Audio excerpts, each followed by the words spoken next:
Hi hello నమస్తే welcome to social post. నేను మీ యాంకర్ పప్పు. ఈరోజు నేను ఒక స్పెషల్ గెస్ట్ ఉన్నానండి. ఆ గెస్ట్ ఎవరో కాదు, తనేనండి గజానంద స్వామి గారు మనతో ఉన్నారు. చాలా మెసేజెస్ ఇస్తుంటారు. ఆయన ఒక టెంపుల్కి కూడా అయితే వర్క్ చేయడం జరుగుతుంది. ఆయన ద్వారానే విషయాలు తెలుసుకోవడానికి ప్రయత్నిద్దాం. నమస్తే. నమస్తే. ఎలా ఉన్నారు? బాగున్నాను. గుడిలో చాలా మంది ప్రదక్షిణలు చేస్తుంటారు. అసలు ఎన్ని ప్రదక్షిణలు చేయాలి గుడిలో? గుడిలో ఎన్ని ప్రదక్షిణాలు? కామన్‌గా అయితే 3 చేసుకోవచ్చు. భక్తితోని చేయాలి. ఎన్ని చేశామన్నది కాదు. భక్తితోని చేసేది ముఖ్యం. 108 చెయ్యి, 1000 చెయ్యి. ఫలితం అనేటటువంటిది అంతే ఉంటుంది. కానీ భగవంతుని దగ్గర ఎంత సమయముతో, ఎంత భక్తితో, ఎంత మనస్సు పెట్టి చేశావు అనేదే చూస్తాడు. ఒక ఎగ్జాంపుల్ చెప్పాలి అని అంటే, భగవంతునికి నువ్వు బంగారు, వెండి ప్లేట్‌లో అన్నం పెట్టినా మనస్సుతో పెట్టకపోతే తినడు. అదే ఒక పెంకులో పెట్టిచ్చినా తింటాడు. మట్టి పెంకులో పెట్టిచ్చినా మనస్సుతో పెట్టు తింటాడు. కాబట్టి మనస్సు మెయిన్. ఎన్ని చేశామన్నది కాదు.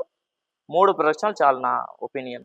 అదే చాలా వరకు కొంతమంది మోకాల మీద నడుస్తుంటారు, కొంతమంది చేతుల మీద దీపాలు పెట్టి నడుస్తుంటారు. ఇది ఏంటి స్వామి? అది చూడండి, ఎవరి మొక్కులు వాళ్ళవి. ఓకే. ఇప్పుడు కొంతమంది మొక్కుకుంటూ ఉంటారు, నేను ఇలా చేస్తాను, ఇలా నడుస్తాను.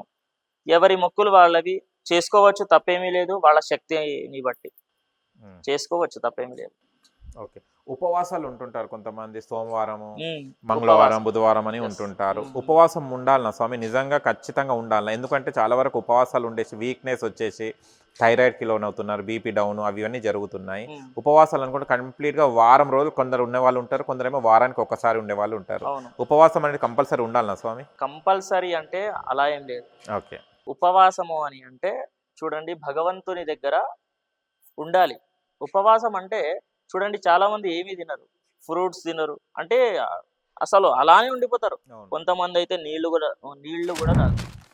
అది తప్పు. అలా చేయడం తప్పు. ఎందుకంటే అసలు ఉపవాసం అంటేనే భగవంతుని దగ్గర ఉండడం.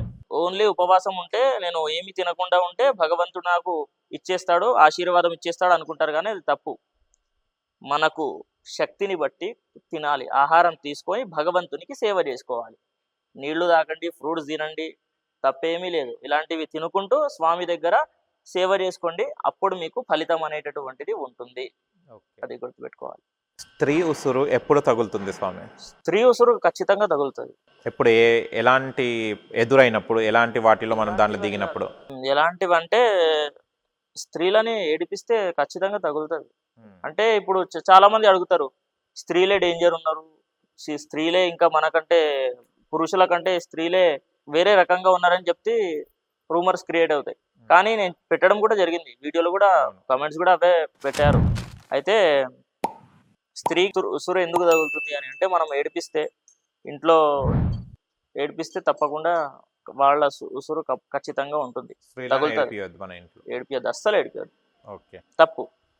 Thank you so much. చాలా విషయాలు తెలుసుకుందాం అండ్ మరిన్ని విషయాలు మరి వేరే వీడియోలో కలిసి చెప్పుకోవడానికి ప్రయత్నిద్దాం. తప్పకుండా. Thank you so much. చూశారు కదా ఫ్రెండ్స్, మీకు గనక మా వీడియో నచ్చింది లైక్ చేయండి, షేర్ చేయండి, కామెంట్ చేయండి, సబ్స్క్రైబ్ ఛానల్ అక్కడ గంట సింబల్ టంగును కొట్టండి. నేను మీ యాంకర్ పప్పు. Bye bye.